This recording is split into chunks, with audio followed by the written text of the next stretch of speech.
First international thalassaemia day आज यहाँ पर सेलिब्रेट किया गया है, जिसमें अवेयरनेस मुख्य मुद्दा है और उसके लिए नेशनल थैलेसीमिया वेलफेयर सोसाइटी के साथ मिलकर दिल्ली विधानसभा ने कार्यक्रम आयोजित किया है और इसमें आज पौधारोपण भी किया जाएगा और आज दिल्ली विधानसभा के इस प्रांगण में इस इमारत को लाल रंग से प्रकाशवान किया जाएगा। और हमारा ये कहना है कि थैलेसीमिया के विरुद्ध ये जो जंग है, इसमें हर एक व्यक्ति के सहयोग की ज़रूरत है, हर जन की सहयोग की ज़रूरत है और सहयोग के साथ साथ उनके अवेयरनेस के साथ साथ बाकी लोगों तक अवेयरनेस पहुंचाने की ज़रूरत है। थैलेसीमिया को रोका जा सकता है, इसका आमूल चूल रूप से इसका रोकथाम हो सकती है और उसके लिए ज़रूरत है कि लोगों में ज़्यादा से ज़्यादा अवेयरनेस हो। सर, प्रोग्राम में कहा गया था कि 5 करोड़ से भी ज़्यादा लोग थैलेसीमिया से ग्रसित हैं। दिल्ली सरकार किस तरह के प्रोग्राम इसमें देखिए, मैं आपको स्थिति स्पष्ट कर दूं, 5 करोड़ थैलेसीमिया कैरियर हैं, लेकिन जो बच्चे जन्म लेते हैं थैलेसीमिया, जिनको थैलेसीमिया होता है, मेजर बोला जाता है, जिनको बेसिकली ब्लड की कमी होती है और जिसके कारण उनको बार बार ब्लड चढ़ाना पड़ता है, ऐसे लगभग 12,000 बच्चे हर साल पैदा होते हैं। और जो थैलेसीमिया कैरियर है, वो अगर पिता और माता अगर दोनों हैं, तब थैलेसीमिया मेजर का जन्म हो सकता है और ऐसे रोग से पीड़ित बच्चे को हम जन्म से पहले ही इसके बारे में अगर समय रहते जानकारी माता पिता के पास हो तो फिर थैलेसीमिया के रोग को रोका जा सकता है। Doctor JS Arora, general secretary national thalassemia welfare society एवं फेडरेशन ऑफ इंडियन थैलेसीमिक्स। आज जो है 31वां इंटरनेशनल थैलेसीमिया डे है, जो इसमें हमने नेशनल थैलेसीमिया वेलफेयर सोसाइटी और जो अपना दिल्ली विधानसभा है, तो दोनों ने मिलकर इसे दिल्ली विधानसभा परिषद में इसका आयोजन किया गया है।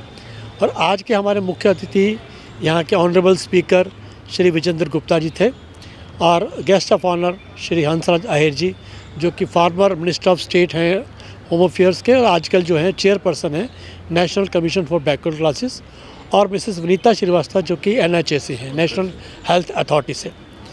तो आज के जो विषय में हमारा पहला तो ये है, मैं थोड़ा बताना चाहूँगा कि थैलेसीमिया होता क्या है। बेसिकली ये एक आनुवंशिक बीमारी है जो माता पिता से बच्चों में आती है। जब बच्चा पैदा होता है, ठीक होता है, 2, 4, 6 महीने में खून की कमी आती है और उसको खून चढ़ाना पड़ता है, सारी उम्र खून चढ़ता रहता है। खून चढ़ाने से उसके अंदर हेपेटाइटिस बी, सी, HIV का खतरा रहता है, आयरन बढ़ जाता है और आयरन की दवाइयाँ निकालनी पड़ती है, देनी पड़ती है। उससे 50,000 से लेकर 2 लाख सालाना खर्चा आ सकता है। इस बीमारी को एक परमानेंट इलाज भी है जिसको बोन मैरो ट्रांसप्लांटेशन कहते हैं, उससे करीब 15-20 लाख खर्चा आता है और वो बहुत रिस्की होता है और मुश्किल से 25-30% केसेस में ही HLA मैच डोनर मिलने की संभावना होती है और सब बच्चों में ये संभव नहीं होता। वो भी हम तब करते हैं अगर बच्चा छोटा होता है। जब बच्चा 15-16 साल से बड़ा होता है तो रिज़ल्ट ख़राब होते हैं, इसलिए हम ज़्यादा अक्सर वो नहीं किया जाता। जो मुख्य चीज़ जानने की है वो ये है कि इसका बचाव, इतनी गंभीर बीमारी है और लेकिन इसका बचाव 100% है। अगर हम लड़का लड़की जो है शादी से पहले बजाय जन्म कुंडली मिलाएं या न मिलाएं, उनकी इच्छा है, तो वो साथ में एक रक्त कुंडली यानी कि उनका थैलेसीमिया कैरियर की जांच हो जाए। अगर वो थैलेसीमिया कैरियर नहीं है तो उसके बच्चे में रोग कभी नहीं जाएगा। अगर वो कैरियर है तो अच्छा तो ये है कि कैरियर से शादी ना करें, लेकिन अगर मान लो थैलेसीमिया की अगर बात करें, मैं विनीता श्रीवास्तव हूँ और करेंटली मैं NHA में हूँ, लेकिन थैलेसीमिया से मेरा जुड़ाव थोड़ा दूसरे तरीके से रहा है, क्योंकि जब हम लोग NACO में हुआ करते थे, NACO में थे, तो एक ब्लड की शॉर्टेज देखी जाती थी कि देश में ब्लड की काफ़ी शॉर्टेज थी और NACO के सहयोग से वॉलंटरी ब्लड डोनेशन को बहुत बढ़ावा दिया जा रहा था। उसी दौरान एक बच्चे के दौर से चिरपरिचित हुई मैं, जो 3.5 साल का बच्चा था जिसको थैलेसीमिया था और थैलेसीमिया उसके 2 भाई थे जिनकी वजह से उनका घर बिक गया था और साथ ही साथ उसकी माँ को वो अपमानजनक कार्य करने पड़ रहे थे जो नहीं करने चाहिए, एक सम्मानजनक महिला नहीं करना चाहती।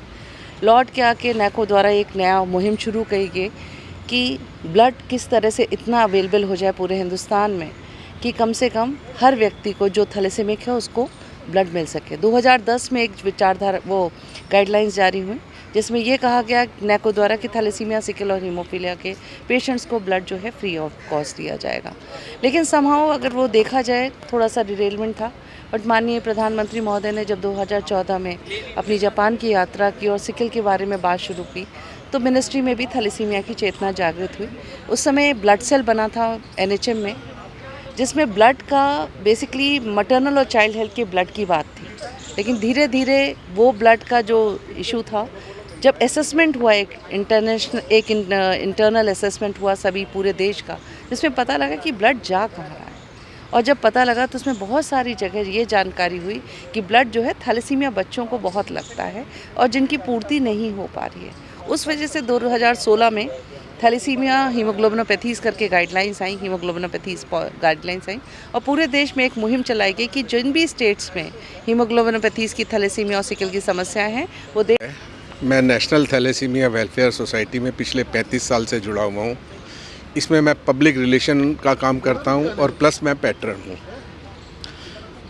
35 साल पहले एक बारी कुछ ऐसा हुआ कि दीनदयाल उपाध्याय हॉस्पिटल में ब्लड नहीं था। उस दिन कोई एक्सीडेंट हुआ तो मेरा जन्मदिन 7 जून को होता है। गर्मियों में खासकर ब्लड नहीं मिलता था, तो उस दिन से हमने प्रण किया कि हम थैलेसीमिक बच्चों के लिए और आम व्यक्ति के लिए जीवन भर ब्लड के लिए काम करेंगे। तो हमने उस दिन से अपने जन्मदिन पे ब्लड कैंप लगाना शुरू किया। अब तक मैं 67 टाइम्स ब्लड दे चुका हूँ। अब रहती है बात थैलेसीमिया की। कहते हैं प्रिवेंशन जो है बेटर होती है, कि यहाँ एक गड्ढा है तो हम लोग उस तरह खड़े हैं जैसे डॉक्टर साहब के अगर कोई दिक्कत आई तो गड्ढे के पास खड़े हो गए, कोई और लोग निकल रहे हैं तो उनको गड्ढे पे जाने से रोका, भाई यहाँ गड्ढा है, यहाँ आप इधर से मत जाओ, इधर से जाओ, गिर जाएंगे। प्रिवेंशन बिल्कुल ऐसे ही है। और जब तक अगर हम प्रिवेंशन को पूरे ढंग से पूरे देश में इम्प्लीमेंट नहीं करेंगे तो हमारे यहाँ ये दिक्कत आती रहेगी, थैलेसीमिक बच्चे पैदा होते रहेंगे। मैं पहले इन बच्चों को 8 मई को इंटरनेशनल डे पे एम्यूज़मेंट पार्क ले जाता था। सुबह के टाइम हमें हमारे OP बब्बर जी MLA हैं, वो हमें फ्री में वहाँ राइड देते थे इन बच्चों के लिए। तो वहाँ देखता था बच्चे और उनके पेरेंट्स रोते भी थे और हंसते भी थे। उस दिन मैंने भगवान को कहा, मैंने कहा भगवान अब समझ आई कि आपने 2 आँख क्यों दी है, एक आँख रो रही है और एक आँख हंस रही है। वो माँ बाप बच्चों को देख के खुश हो रहे थे कि ये बच्चे खुश हैं, लेकिन उसके दुख से तो दूसरी आँख उनकी रो रही थी। मैं आप लोगों से भी यही निवेदन करूंगा, हर व्यक्ति से, कि ज़्यादा से ज़्यादा इसका प्रचार कर सकें ताकि इस देश में और थैलेसीमिक बच्चे पैदा ना हो सकें। धन्यवाद। सोसाइटी के साथ वैसे हम काफ़ी टाइम से एसोसिएटेड हैं और as a diagnostic partner thalassemia के जो भी बच्चे हैं, पेशेंट्स हैं, उनको जिस भी तरह की डायग्नोस्टिक की जो सुविधाओं की ज़रूरत होती है वो हम करते हैं, जिसमें ख़ास तौर पे सभी तरह के जो ब्लड टेस्ट हैं और इसके अलावा कुछ इन बच्चों को MRI की ज़रूरत पड़ती है, MRI आयरन स्टडी जिसको कहते हैं, तो वो भी हमारे संस्थान में की जाती है।